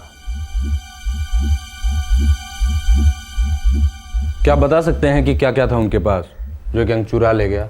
कोई कीमती चीज लेके आ रहे थे वो? कहा है भैया, बोल काहे नहीं रहे हो? बोलेंगे नहीं तो इन्वेस्टिगेशन कैसे होगा भाई? सर, भैया का ब्रीफ केस, उनका पर्स, मोबाइल फोन, सब कुछ मिसिंग है सर। ब्रीफ केस में कैश था? सत्य प्रकाश के पास कभी भी बहुत ज्यादा पैसे नहीं होते थे, लगभग 3000 होंगे। बनारस कौन काम से गए थे का? घरेलू मामला था। कैसा घरेलू मामला? बेटी की शादी पक्की कराया था। बनारस से लौटने का जल्दी का था? सर, भैया हर बार स्टेशन पे अपनी गाड़ी मंगाते थे, इस बार गाड़ी में कुछ खराबी थी सर। यह हमरे सवाल का जवाब तो नहीं ना हुआ। इतनी जल्दी कहा थी बनारस से लौटने की? रात के 3 बजे वो इलाका किसी चंबल के बीहड़ से कम नहीं होता है, और ऐसे में रिक्शा करना अपनी शामत को नौता देना है। सर, कुछ तो सुराग मिला होगा। कौन थे वो लोग सर? अरे कह तो दिए हैं किसी लोकल चोरों का गैंग है। सारी शाम और रात कुछ हाथ लगा नहीं होगा, फिर तुम्हारे भैया सामने आ गए होंगे, सब कुछ मांगा होगा उन्होंने, इनने मना कर दिया होगा, बदले में दाग दी गोलियां, और क्या।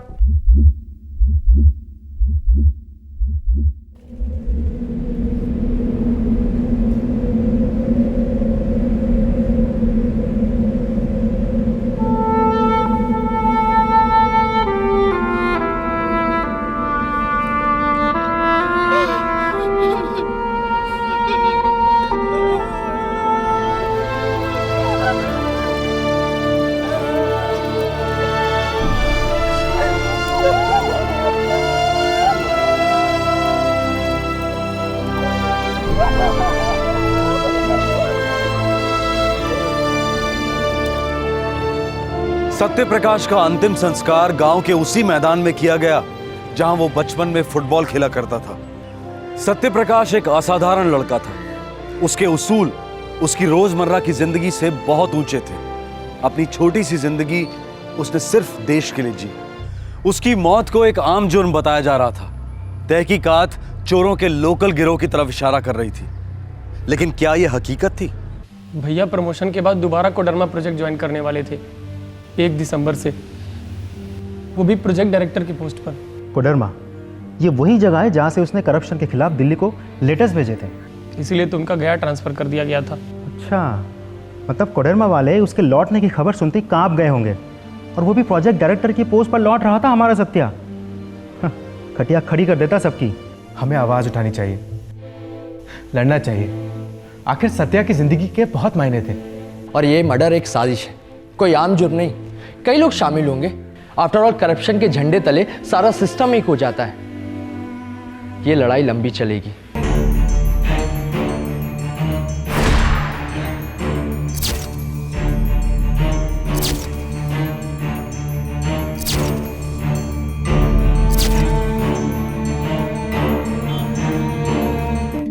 सत्य प्रकाश चौबे 1 दिसंबर से कोडरमा प्रोजेक्ट की डायरेक्टरशिप संभालने वाले थे, और उसके ठीक 4 दिन पहले उनकी हत्या कर दी गई। क्या आपको इसमें कोई कॉन्स्पिरेसी नजर नहीं आती? सर, हमारे सूत्रों के अनुसार ये काम किसी ऑर्गेनाइज्ड माफिया का है जो सुपारी लेकर लोगों को मारते हैं। पर पुलिस बार बार इसे चोरी में हुआ मर्डर क्यों बता रही है? सर, सत्य प्रकाश चौबे एक विसल ब्लोअर था जिन्होंने आपके ऑफिस से करप्शन के खिलाफ शिकायत की थी और आपके ऑफिस ने उनके साथ दगाबाजी की और उस खत को लीक किया। क्या इस हत्या में आप भी शामिल हैं? लगता है आप फिल्में बहुत ज्यादा देखते हैं, इसीलिए ऐसे वाहियात इल्जाम लगा रहे हैं। हमारे ऑफिस में ऐसा कोई लेटर आया ही नहीं होगा, फिर लीक होने का सवाल कहां से आता है? सर, लेटर तो आया था, एक्नॉलेजमेंट है, सबूत है और इसी ऑफिस से लीक हुआ है। देखिए, सेंट्रल एडमिनिस्ट्रेशन ऑफिस में इस तरीके की कई सारी चिट्ठियां आती हैं और हम हर चिट्ठी पे नजर रखते हैं। हर कोई उठकर चिट्ठी लिख देता है, लेकिन हम जितनी भी जेन्युइन शिकायतें होती हैं उनको सीरियसली लेते हैं और कंसर्न डिपार्टमेंट्स में उन्हें फॉरवर्ड कर देते हैं। सारे इंपॉर्टेंट लेटर्स मैं खुद पढ़ता हूं और मुझे सत्य प्रकाश की ऐसी कोई चिट्ठी याद नहीं। सर, मेरे पास इस लेटर की एक कॉपी है जो कि कल सुबह के अखबार में छपेगी। देखते हैं आपको याद आती है या नहीं। देखिए, वो लेटर हमारे ऑफिस से किसी दूसरे डिपार्टमेंट में चला गया होगा, हो सकता है वहां से लीक हुआ। सत्य प्रकाश चौबे लिखते हैं, सर मैं अपनी आइडेंटिटी गुप्त रखना चाहता हूं, पर ऐसा तो हुआ ही नहीं सर। उनका लेटर उन्हीं लोगों तक पहुंच गया जिनके खिलाफ उन्होंने करप्शन के चार्जेस लगाए थे। और पता नहीं क्यों लोकल पुलिस को तो कुछ पड़ी नहीं है, रूटीन चोरी का केस बता रहे हैं। सर, एक NIB इन्वेस्टिगेशन तो बनती है। जब तक कि असली गुनहगार पकड़े नहीं जाते हम ये मसला जिंदा रखेंगे। सत्य प्रकाश चौबे की मौत खाली नहीं जा सकती।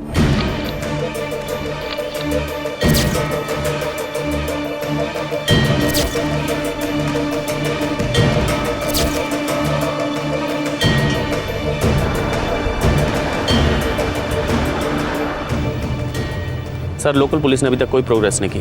FIR? सर, FIR के मुताबिक मौत गोली लगने से हुई है। बटुआ और मोबाइल दोनों गायब है और एक ब्रीफ केस जिसमें 3,500 रुपए थे वो भी गायब है। Cell phone records मंगवाओ।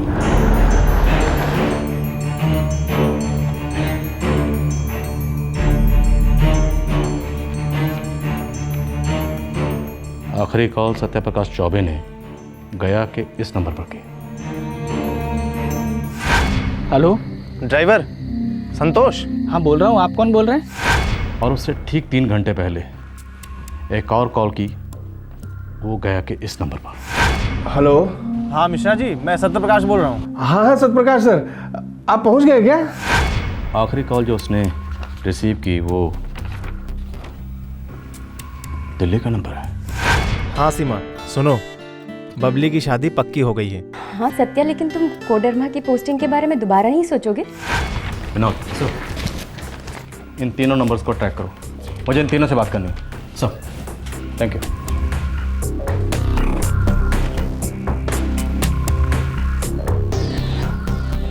सर जी, सत्यप्रकाश साहब का जो रेगुलर ड्राइवर है नदीम, वो ईद की छुट्टी पर था, तो मैंने संतोष ड्राइवर को बुला लिया था।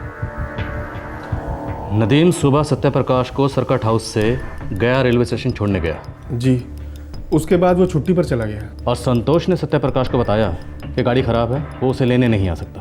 जी सर, ऐसा ही बताया था उसने। तो मिश्रा, मुझे इन दोनों ड्राइवर से बात करनी है। सर, संतोश को तो मैं आपके पास भेज दूंगा, लेकिन इस नदीम का कुछ पता नहीं चल रहा है। जब से छुट्टी पर गया है लौटा ही नहीं, कोई फ़ोन भी नहीं लग रहा है उसका। मैं नहीं जानता वो कहाँ है। पता लगाइए, लेकिन उससे पहले ये संतोष। सर जी, मैं ही गाड़ी लेके जाने वाला था साहब को लेने, लेकिन गाड़ी में खराबी थी। कैसी खराबी?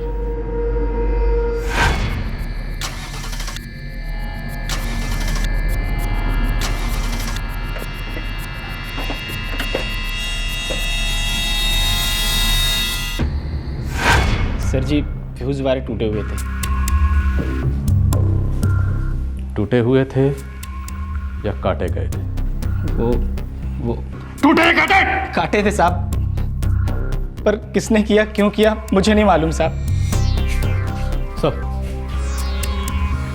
सबने सर, सत्यप्रकाश को वाराणसी स्टेशन पर जो दिल्ली से कॉल आया था वो सीमा नाम की लड़की का था, दिल्ली की है।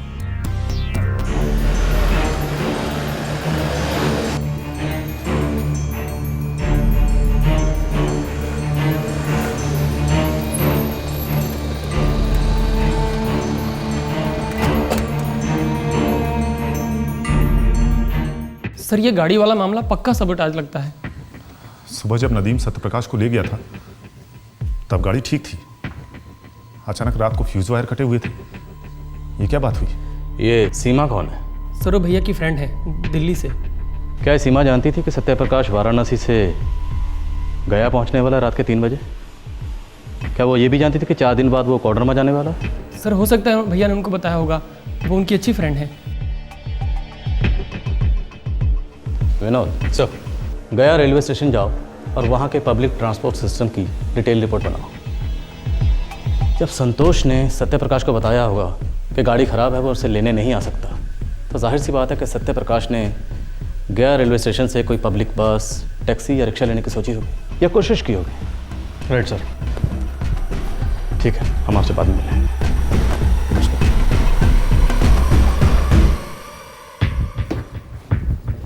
सर ज़्यादातर रिक्शा जी हैं, वो भी साइकिल रिक्शा।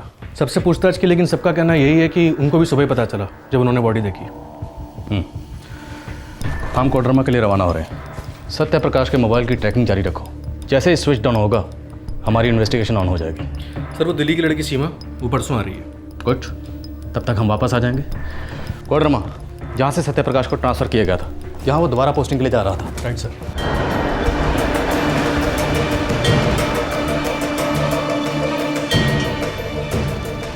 ये पहले के डायरेक्टर त्रिवेदी और ब्रिगेडियर मजूमदार के फ़ोन रिकॉर्ड से कुछ मिला? नहीं सर, सारे नंबर्स चेक किए लेकिन कहीं कोई सस्पिशियस एक्टिविटी नहीं मिली सर।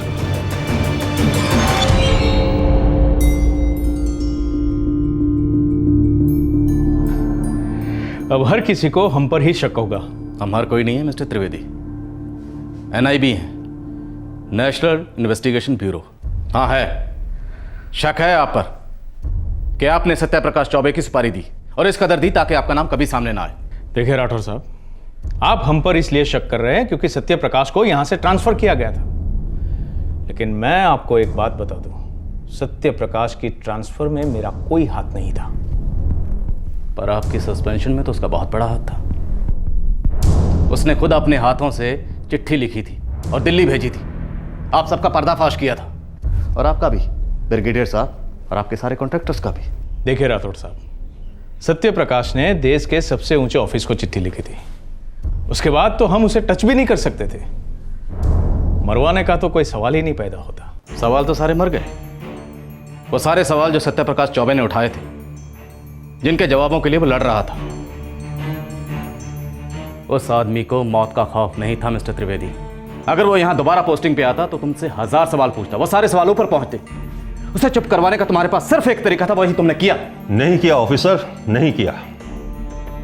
आप भले ही हमें करप्ट विलन के नजरिए से देख रहे हैं, पर सच्चाई यह है कि अगर करप्शन लड्डू है तो हम सिर्फ चींटियां हैं, और उस लड्डू को निगलने वाले हाथी कहीं और बैठे हैं। वहां की तो आपको इंक्वायरी की परमिशन भी नहीं मिली होगी, और शायद कभी मिलेगी भी नहीं। अगर आप नाम बताएंगे तो हम उनसे भी पूछताछ करेंगे। बताइए ब्रिगेडियर साहब, वो कौन से बड़े हाथी हैं जो ये लड्डू निगल रहे हैं? Come on sir, tell me the names. मुझे पता होता तो मैं खुद वहीं होता। अगर आपको पता चले तो सावधान रहिएगा। आप जहां से आए हैं वो जगह बहुत पावरफुल है, ये आप भी जानते हैं।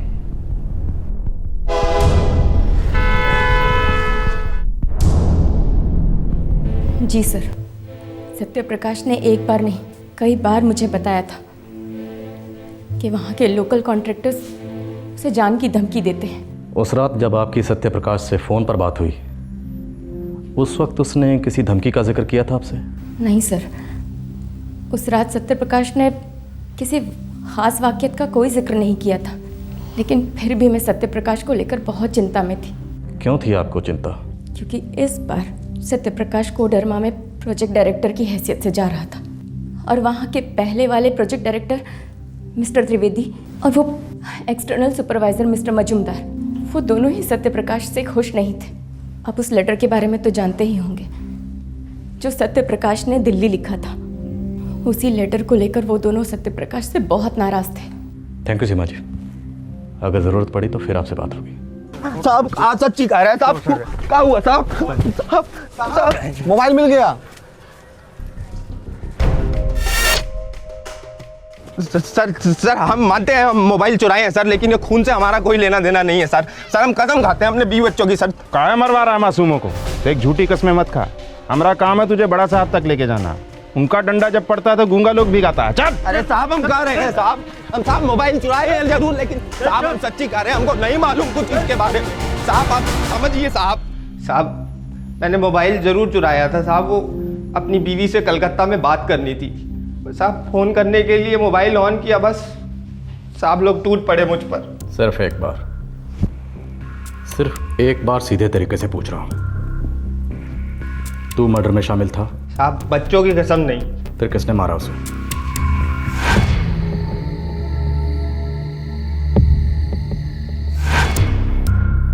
उन तीनों के नाम और पता बोल। नाम और पता साहब मैंने पहले कभी उनको देखा नहीं था, दोबारा देखूंगा तो भी नहीं पहचान पाऊंगा साहब। वो चेहरे ढके हुए थे, उनके पास पिस्तौल थी साहब। साहब धाएं धाएं धाएं कई बार गोलियां चली साहब, और एकदम एक के बाद एक वो साहब धड़ाम से मेरे रिक्शे से नीचे सड़क पे गिर पड़े। और फिर साहब वो तीनों आए जल्दी जल्दी से, उन्होंने साहब का घड़ी, बटुआ, अटैची निकाला और भाग गए वहां से साहब। और मोबाइल? हाँ, और मोबाइल छोड़ गए तुम्हारे लिए?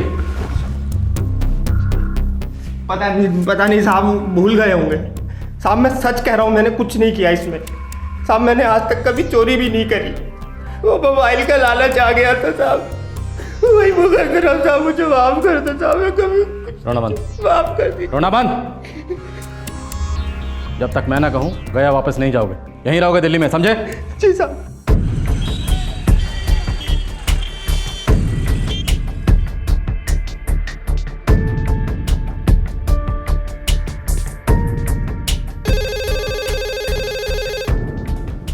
हेलो सर, हम संजय बोल रहे हैं, सत्यप्रकाश चौबे के भाई। हाँ संजय बोलो। सर उस रिक्शा वाले ने कुछ बताया? नहीं, ऐसा कुछ भी नहीं जो हम पहले से नहीं जानते। सर वो आई विटनेस है, मैं उससे खुद बात करना चाहता हूँ सर। श्योर, वो दिल्ली में ही है, तुम आ जाओ बात कर लो। जी थैंक यू सर। जी साहब, उन लोगों ने साहब के हाथ से घड़ी निकाली थी। तुमने ठीक से देखा? जी बिल्कुल ठीक से देखा था साहब। झूठ बोल रहा है सर ये। सत्यप्रकाश भी ने जिंदगी में कभी रिस्ट वॉच नहीं पहनी। मैंने तुमसे कहा था सिर्फ एक बार सीधे तरीके से पूछूंगा तुमसे। साहब मैं सच बोल रहा हूँ साहब, उन लोगों ने घड़ी निकाली थी उन लोगों ने घड़ी साहब, मैं सच बोल रहा हूँ। संजय, हमने इस रिक्शा वाले की बैकग्राउंड चेक की है। He is a drug addict. उसकी स्टेटमेंट पर भरोसा नहीं किया जा सकता, हर 2 मिनट बाद झूठ बोलता है। वो खुद बहुत सारे चोरी के केसेस में इन्वॉल्व रहा है। मगर सर वही एक आई विटनेस है, और वो भी ऐसे झूठ बोल रहा है जिसका कोई कारण नहीं है सर। और ये घड़ी वाली बात पता नहीं क्यों कर रहा है। इसको पट्टी पढ़ाया गया है सर। साजिश सर, यहाँ बहुत बड़ी साजिश हो रही है। अगर वाकई कोई साजिश है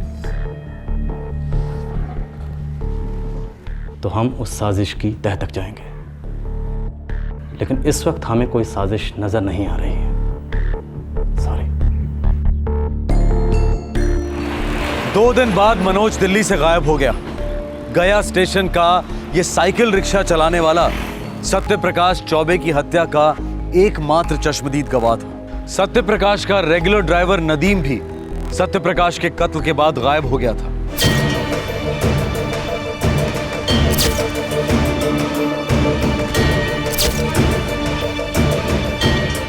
सर, ये मनोज रिक्शा वाला का किस्सा खामखा इतना उछाला जा रहा है। ऐसे ड्रग एडिक्ट्स आए दिन गायब होते रहते हैं। लेकिन सत्यप्रकाश चौबे जैसे लोग रोज पैदा नहीं होते राठौर, और ना ही रोज मारे जाते हैं। ये सत्यप्रकाश चौबे गरम लू की तरह सारे देश को चपेटे में ले रहा है। इस झमेले को यहां से दूर रखना है। Yes sir. राठौर, संभल के चलो, चुपचाप चलो, यहां से बाहर चलो। आज के बाद तुम्हारी सारी इन्वेस्टिगेशंस गया में होनी चाहिए। समझा सर। Thank you.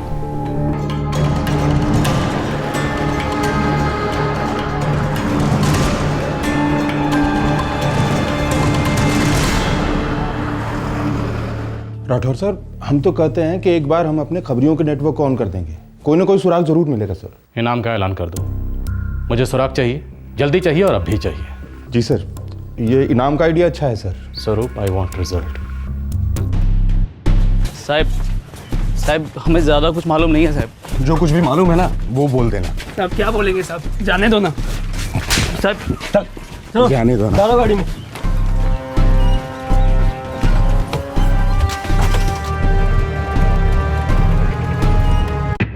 सर, ये दोनों मोहित और शंकर हैं, पैदाइशी चोर हैं, कई केस में इन्वॉल्व भी रह चुके हैं, सालों ने जेल भी काटी है। सर, इनके पास उन तीनों की खबर है जिन्होंने सत्य प्रकाश चौबे को ठोक दिया। मुहूर्त निकालूं?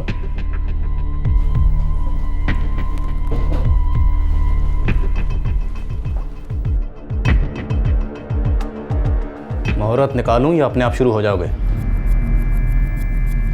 साहब हम एक गैंग के लिए काम करते हैं, मगर हमें नहीं लगता कि वो तीनों हमारे गैंग के हैं साहब। कोई बात नहीं, तुम नाम बताओ सबके, हम सबसे पूछताछ करेंगे। नहीं साहब, मुझे नहीं लगता उन लोगों का हाथ है इसमें। साहब अगर हमने कुछ बता दिया तो वो हमें जान से मार देंगे। और अगर एक भी बात छुपाई तो मैं तुम्हें मार दूंगा, खुद ठोक दूंगा, यहां कनपट्टी पे या यहां सीने पे। क्या चाहते हो? पहले फिल्मों की तरह 5 गिनूं? हाँ?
एनआईबी की इंटेरोगेशन के बाद 2 लीड्स शंकर और मोहित बहुत ही संदेहजनक हालात में मर गए जब उन्होंने एक रेस्टोरेंट में खाना खाया।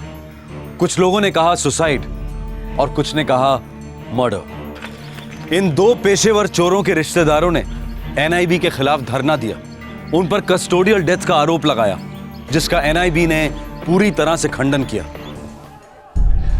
माहौल काफी गर्म है साहब। So what? हमारी वजह से तो नहीं हुआ, हमने तो बस उनसे रेगुलर सवाल किए थे। ये हम समझते हैं ना साहब, इलाके की जनता नहीं ना समझती है। पूरा का पूरा इलाका माफिया के हाथों में है, उनका राज चलता है, उन्हीं का कानून चलता है यहाँ।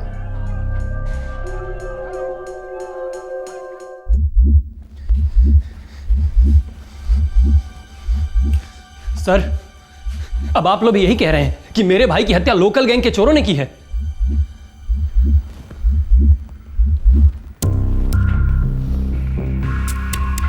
देखो यंग मैन, तुम स्टूडेंट हो, अपना ध्यान स्टडीज पे दो और हमें हमारा काम करने दो।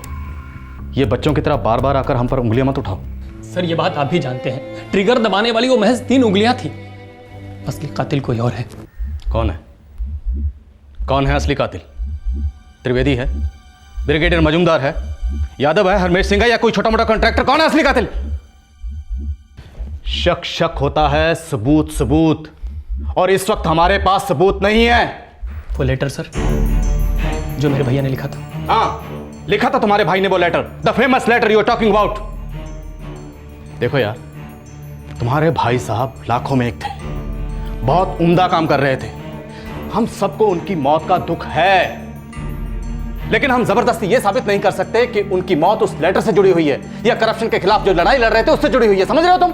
नहीं सर, नहीं समझ रहा हूं। अगर करप्शन से जुड़ी नहीं है, लेटर से जुड़ी नहीं है, तो फिर मेरे भाई की मौत क्यों हुई? चोरी के दौरान उन्होंने चोरों को रोकने की कोशिश की, चोरों ने उन पर गोलियां चला दी। That's it. 3,500 रुपए, वो ब्रीफकेस, एक मामूली मोबाइल फोन, इन चीजों के बदले में 4-4 गोलियां दागी गई मेरे भाई पे। इम्पॉसिबल लगता है? 50-50 रुपए के लिए गोलियां चलाई जाती हैं, 50-50 रुपए के लिए। क्या करें, जमाना खराब है। इस जमाने के नुमाइंदों में ही खोट है सर। अगर 50-50 रुपयों के लिए गोली चल सकती है तो करोड़ों रुपयों के लिए भी चल सकती है। मेरे भैया प्रोजेक्ट डायरेक्टर के पोस्ट पे जा रहे थे कोडरमा, सर वे पब्लिक के करोड़ों रुपयों को लुटने से रोकते। ये बातें आपके लिए कोई मायने नहीं रखती हैं सर? बिल्कुल भी नहीं सर, जरा भी नहीं।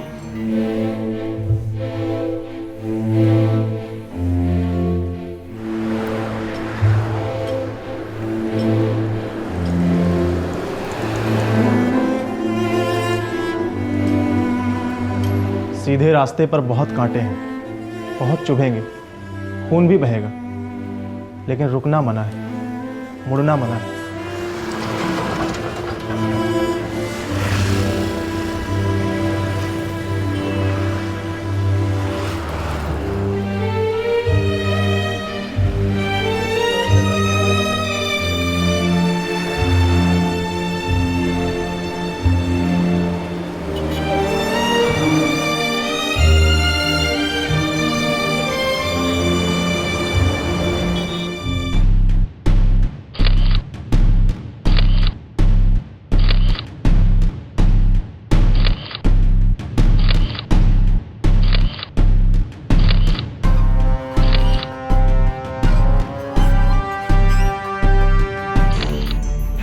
यस, इन तीनों ने सत्यप्रकाश चौबे की हत्या की जिम्मेदारी ली है, अपना जुर्म कबूल किया है।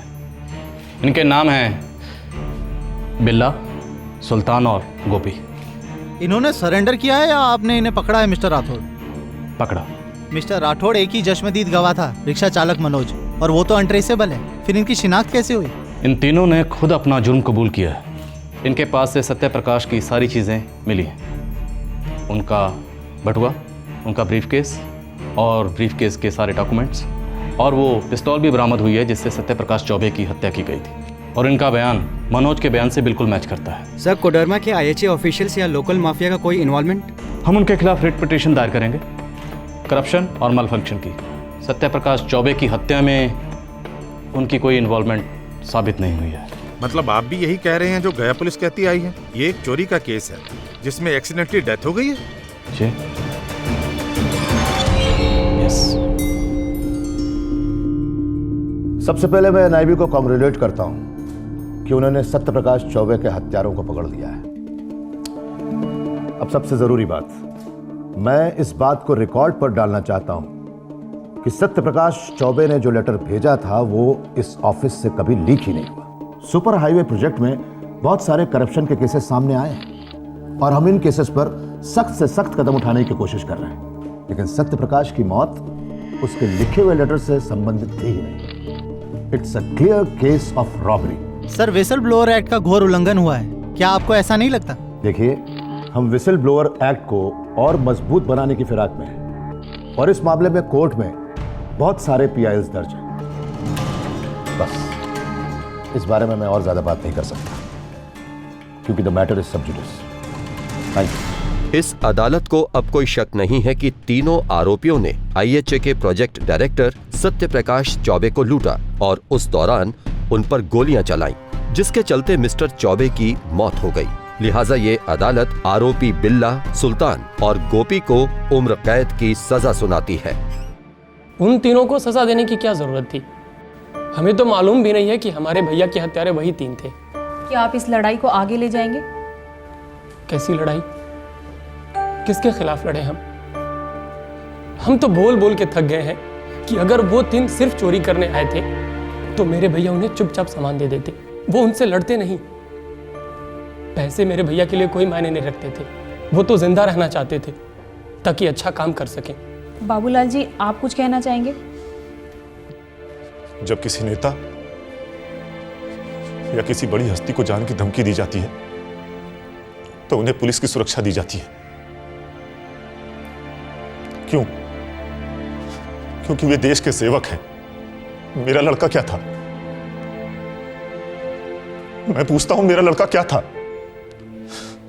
वो भी तो एक सरकारी नौकर था जो भ्रष्टाचार के खिलाफ था, पर उसे पुलिस की सुरक्षा नहीं दी गई, धमकियों के बावजूद नहीं दी गई। मैं जानता था मेरा लड़का आम नहीं है, तो उसके अंदर एक अद्भुत तेज है। मैंने इस तेज को देश की अमानत समझकर बहुत मेहनत से पाला। बहुत संभाल संभाल कर मैंने मेरे बेटे को देश को सौंपा था।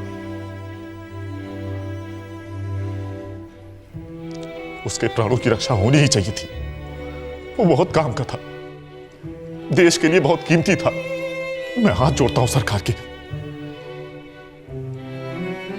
कि मेरे बेटे जैसे दूसरे होनहार बेटे बेटियों की सुरक्षा कीजिए जो देश के लिए कुछ करने निकल पड़े हैं। भ्रष्टाचार की चौखट पे उनकी बलि चढ़ना बहुत दुख की बात है। जीने दो उन्हें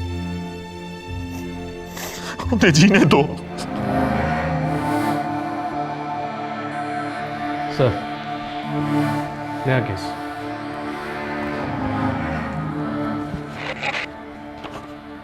एक और आदमी ने भ्रष्टाचार के खिलाफ आवाज उठाई, काट दिया गया। सर, क्या आपको कभी लगता है कि हमें सत्यप्रकाश चौबे की सोच की इन्वेस्टिगेशन करनी चाहिए थी? वो किन चीज़ों के लिए लड़ रहा था? नहीं मिला। सत्यप्रकाश चौबे की सोच से हमारा कोई लेना देना नहीं है। हाँ, इंडिविजुअली मैं या तुम उसे एडमायर कर सकते हैं, उसे सलाम भी ठोक सकते हैं, पर हमारी ड्यूटी क्या थी? एक मर्डर केस में हत्यारों को ढूंढना। वो हमने किया। स्टोरी खत्म। वाकई ख़त्म सर। 3000 रुपये के लिए 4 गोलियाँ, शायद एक एडिशनल मोबाइल, शायद एक रिस्ट वॉच, बस इतने के लिए उसको मार दिया गया। क्या ये स्टोरी पूरी तरह सच भी है सर? एक राजा था,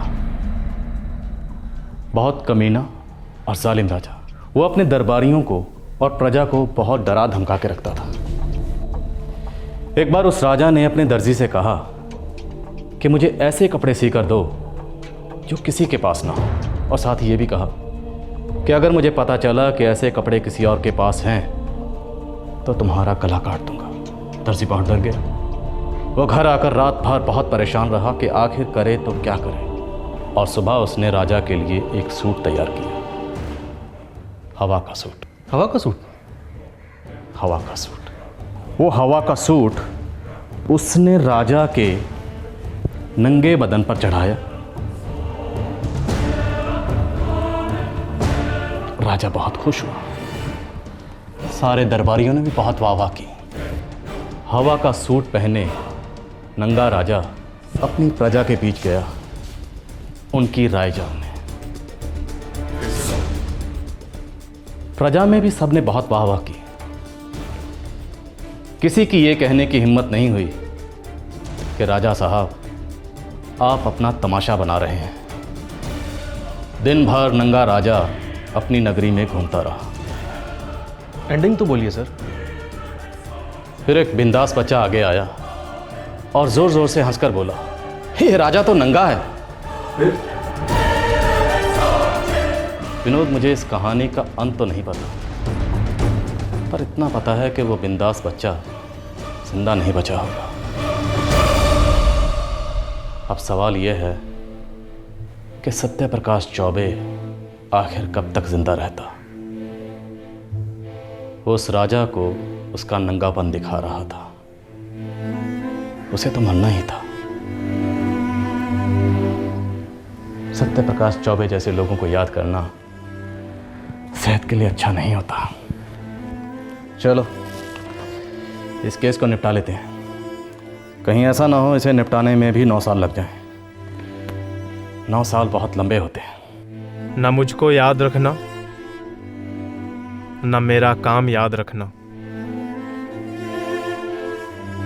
देश की संपत्ति की लूट और उसका विरोध करने वालों का कत्ल दोनों खत्म होने का नाम ही नहीं ले रहे। अखबार खोलिए, टीवी पर न्यूज़ देखिए, बड़ी बड़ी हेडलाइंस में रोज एक नया स्कैम और अंदर के पन्नों पर एक और आम बहादुर इंसान के कत्ल की न्यूज़ इतनी सी। क्या सत्य प्रकाश चौबे की आहुति रंग लाएगी? दुर्भाग्यवश नहीं। आम आदमी, आप और मैं आज भी 3rd क्लास रोड्स के लिए टोल टैक्स देते हैं। उन सड़कों पर सफर करते करते सफर करते हैं। शायद ये सड़कें कभी नहीं बनेंगी।